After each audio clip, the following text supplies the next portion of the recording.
जिला अध्यक्षों के दोनों के फोटो नहीं थे। हमने सीनियर नेताओं को टेलीफोन करता और हमने कहा कि भाई साहब ये क्या हो रहा है, प्रोटोकॉल ये क्या हो रहा है। बोलो भाई हमने नहीं लगाई, ये वर्करों ने लगा। 3 मिनट तुम्हारी खत्म हो रही और ये 2 दिन का आदमी ये नेता बन रहा है। आगे खड़ा है। तेरा पिताजी हमारे साथ ये देख मैं खड़ा हूँ फ्रंट में, मतलब तेरा पिताजी हमारे साथ है। तेरा पिताजी तू रहे, मेरे पापा के साथ तू रहे। अरे नमस्कार, आप देख रहे हैं दैनिक साथी हरियाणा। साथियों, हरियाणा कांग्रेस के प्रदेश अध्यक्ष राव नरेंद्र सिंह व प्रदेश प्रभारी संजय दत्त रेवाड़ी पहुंचे। जब राव नरेंद्र मीडिया से रूबरू हुए तो उन्होंने केंद्र की मोदी सरकार पर बड़ा तंज कसते हुए कहा कि मोदी सरकार तानाशाही का प्रतीक बन गई है। उन्होंने कहा, देश का युवा जग चुका है और जंतर मंतर पर इसका सबसे बड़ा उदाहरण देखने को मिला है। युवाओं के आंदोलन के दबाव में देश के शिक्षा मंत्री को इस्तीफा तक देना पड़ा। इस दौरान रेवाड़ी में कांग्रेस कार्यक्रम में लगे पोस्टरों से पूर्व मंत्री कैप्टन अजय सिंह यादव और पूर्व विधायक चिरंजीव राव के फोटो गायब होने पर भी उन्होंने सफाई दी। वहीं दूसरी ओर मीटिंग के दौरान वायरल हो रहे एक वीडियो में कांग्रेस ग्रामीण जिला अध्यक्ष सुभाष छाबड़ी कह रहे हैं कि बड़े नेताओं के कार्यक्रमों से दोनों जिला अध्यक्षों के फोटो गायब रहते हैं। उन्होंने बताया कि इस बारे में सीनियर नेताओं से भी शिकायत की गई थी। कार्यक्रम के दौरान पहले दिन प्रदेश प्रभारी संजय दत्त ने शहरी कांग्रेस जिला अध्यक्ष प्रवीण चौधरी सहित अन्य पदाधिकारियों के साथ चर्चा की। दूसरे दिन ग्रामीण जिला अध्यक्ष सुभाष छाबड़ी व विधानसभा वाइज कार्यकर्ताओं से सीधा संवाद किया और रेवाड़ी में पार्टी का फीडबैक लिया। वहीं एक बंद कमरे के अंदर कांग्रेसी नेताओं के आपस में भिड़ने का वीडियो भी सोशल मीडिया पर तेजी से वायरल हो रहा है। जिला अध्यक्षों के दोनों के फोटो नहीं थे। हमने सीनियर नेताओं को टेलीफोन करता और हमने कहा कि भाई साहब ये क्या हो रहा है, प्रोटोकॉल ये क्या हो रहा है। बोलो भाई हमने नहीं लगाई, ये वर्करों ने लगा। उसके बाद हमने कोई भी प्रोग्राम करा। मेरे आदमी हरीश सैनी जी कह रहे हैं, इन्होंने कहा कि भी बुलाते नहीं। आप बताओ जी, मैंने कितनी बार कॉल करी और कितनी बार आपको मैसेज दिया कि भाई आप आए और आप आते हो नहीं। मैंने कितने जो पीसीसी और एआईसीसी से जो प्रोग्राम आए उससे फालतू मैंने 34 प्रोग्राम कर रखे। अब तक 34 प्रोग्राम फालतू कर रखे। उसके बाद मैं एसआईआर की बात करना चाहता हूं। मैंने सारी बातें यहाँ पूर्णग्राम लगाकर मैं अपनी पीड़ा रखूंगा कल भी आपके सामने। एसआईआर के ऊपर जो बात आई, हमने हमारे जिले में प्रभारी जी 11 मीटिंग करी है और 11 मीटिंग हमने ब्लॉक स्तर पर करी है। जो बड़े ब्लॉक जिनमें मेरे आदमी नेता, एक तो कप्तान 3 मिनट तुम्हारी खत्म हो रही और ये 2 दिन का आदमी ये नेता बन रहा है। आगे खड़ा है। तेरा पिताजी हमारे साथ है। ये देख मैं खड़ा हूँ फ्रंट में, मतलब तेरा पिताजी हमारे साथ है। तेरा पिताजी तू रहे, मेरे पापा के साथ तू रहे। अरे तू रहे पिताजी तू आगे रखा तूने रखे पिताजी आगे वो तो तू है कुर्सी बैठे हुआ मेरे साथ ठीक है, बता देना आप जैसे। मेरे से क्यों लड़ रहा है भाई? रंगा जी ये टिकट आप ही काट दे, तुम्हें दाड़ रहे छोड़ दो। मैं देखूंगी क्या क्या टिकट दुआ छोटा। ऑल इंडिया कांग्रेस कमेटी की तरफ से जो हमारे नवनियुक्त हरियाणा के इंचार्ज बनाए गए हैं श्री संजय दत्त जी, उनका हरियाणा में आने के बाद में जिलों में जाने का एक कार्यक्रम बनाया गया है। और ये हमारे फर्स्ट फेज में 5 जिले किए गए थे। अभी सेकंड फेज चल रहा है। इसमें हमने फरीदाबाद, पलवल, नूंह और अब रेवाड़ी है। कल हमारा गुड़गांव कार्यक्रम है। इस तरह कल शाम तक हमारे 10 जिले कवर होंगे। और इसमें मुख्य रूप से हम लोगों ने कार्यक्रम बनाया है कि जिले की जो कार्यकारिणी है, शहरी और ग्रामीण, उनके सदस्यों से मिलकर तसल्ली से 1.5-2 घंटा उनसे बातें करके, विधानसभा वाइज जो कार्यकर्ता है, साथी मुख्य साथी पदाधिकारी हैं, उनको बुला करके आपस में चर्चा की जाए। संगठन के मामले में, एसआईआर के मामले में उनकी राय ली जाए। तो ये कार्यक्रम बनाया है इससे ताकि संगठन को और मजबूत बनाया जा सके और जो हमारा कार्यकर्ता जो चाहता है वो अपनी बात अपने शीर्ष नेताओं तक कह सके।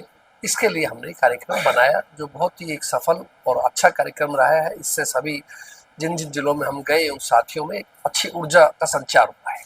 स्वाभाविक तौर पर मजबूत करने के लिए कांग्रेस के कार्यक्रम किए जा रहे हैं, कार्यकर्ताओं से रूबरू हो रहे हैं, लेकिन कुछ त्रुटियां देखने को मिलती हैं। कांग्रेस के जिला अध्यक्ष और ग्रामीण अध्यक्ष जो शहरी हैं वो अलग अलग नजर आ रहे थे आज से पहले कार्यक्रम में।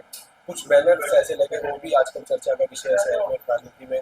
कैप्टन साहब जो कैप्टन काफी दीवाना माना जाता है कांग्रेस का, उनकी फोटो का इधर बड़े बैनर्स से, क्या कुछ है ये कैसे मजबूत कर रहे हैं? देखिए, कैप्टन साहब अजय सिंह जी हमारे इस इलाके के, न केवल इस इलाके के अपितु हरियाणा के वरिष्ठ नेता है कांग्रेस पार्टी के।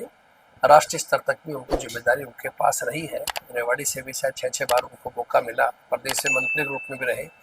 आदरणीय हमारे बड़े भाई समान है। सभी जिला अध्यक्षों, सभी कांग्रेस कार्यकर्ता, सभी का उनका सम्मान है और सभी से बैठ के हमारी बातचीत हुई है। कल शाम भी हुआ, आज भी हुआ है।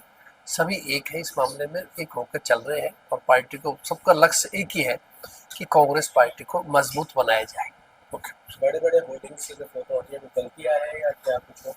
नहीं, मेरी संज्ञान में ऐसा नहीं है, लेकिन फ्यूचर में मैं उम्मीद करता हूँ ऐसी कोई नहीं होगा, सब साथ होगा और पार्टी ने प्रोटोकॉल बनाया हुआ है, उसके मुताबिक सभी लोगों को जिसका जो बनता है उसको सम्मान मिलना चाहिए। ये तो बहुत छोटी चीज़ें हैं। फोटो मुख्य काम हमारा काम करना है, संगठन को मजबूत बनाना है। SIR प्रक्रिया शुरू हो चुकी है, अब इसका 24 तक बीएलओज का फार्म वाला काम हो चुका है। आगे 30 अगस्त तक हमारी ड्यूटी है कि जो नाम रह गए हैं या गलत जुड़ गए हैं उनका फार्म 6, फार्म 7, फार्म 8 के द्वारा उनकी आपत्तियां दाखिल की जा सके। तो अब उस कार्यक्रम के लिए हम अपने कांग्रेस के साथियों को, नेताओं को समझा रहे हैं कि आपको इसमें सक्रिय भागीदारी करनी है, क्योंकि अब तक जो लिस्ट आई उसके मुताबिक देश में तीसरा प्रदेश हरियाणा है, सब ज़्यादा जहाँ वोट काटे गए हैं।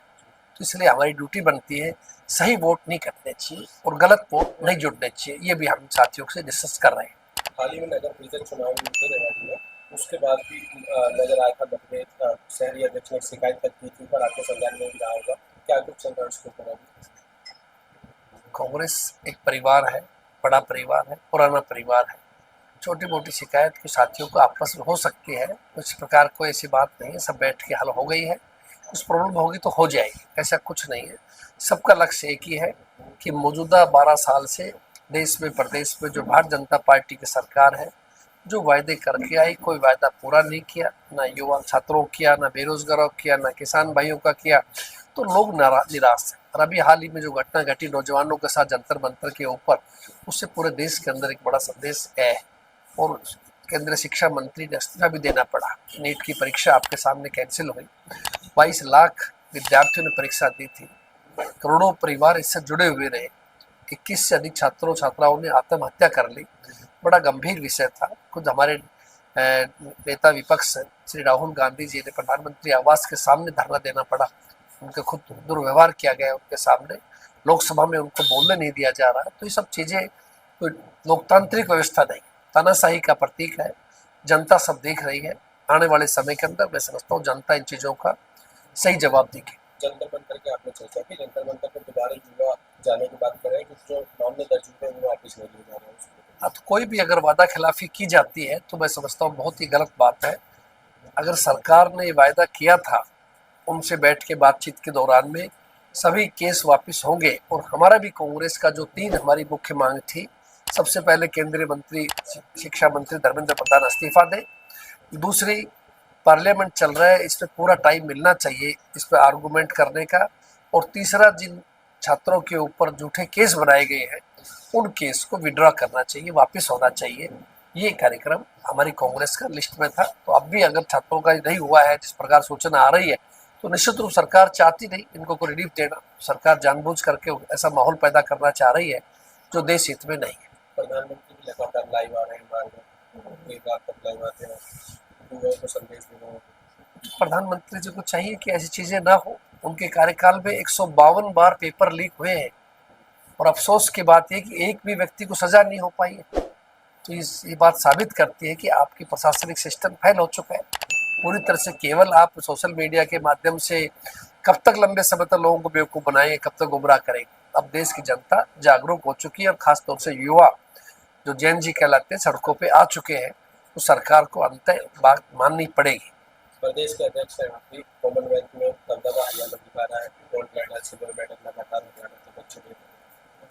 ये बहुत बधाई के पात्र है। मैं अपनी तरफ से, प्रदेश कांग्रेस की तरफ से बहुत बहुत हार्दिक बधाई, शुभकामना देता हूँ। साथ में ये भी कहना चाहता हूँ कि ये जो हरियाणा में खेलों की क्रांति आई, इसके पीछे आप देखेंगे तो सही मायने में कांग्रेस पार्टी का बहुत बड़ा हाथ है। जब आपकी सरकार थी कांग्रेस की प्रदेश में 10 वर्ष, उस समय सरकार के टाइम पदक लाओ पद पाओ की जो नीति बनाई गई थी, उस नीति के तहत हमने डीएसपी बनाए, इंस्पेक्टर बनाए और अधिकारी बनाए। उससे छात्रों के अंदर एक भावना पैदा हुई कि क्यों न मैं खेल के माध्यम से देश का, प्रदेश का नाम ऊंचा करूं और फिर अपने को आजीविका के लिए साधन मिले, अच्छी सर्विस मिले। तो छात्रों में एक नई भावना आई है। अभी खुशी है इस बात की कि आज मैं पढ़ रहा था, सात मेडल आए, सातों के सातों हरियाणा के हैं। हमारी महेंद्रगढ़ की एक बच्ची आई है, भिवानी की आई है, आसपास के सब देहात क्षेत्र से। सबसे बड़ी बात तो यह है कि गांव के बेटे और बेटियां हमारी वो आ रहे हैं। बहुत ही एक हमारे लिए, सबके लिए खुशी की बात है, उत्साह की बात है। जी धन्यवाद साहब, बहुत बहुत मेहरबानी।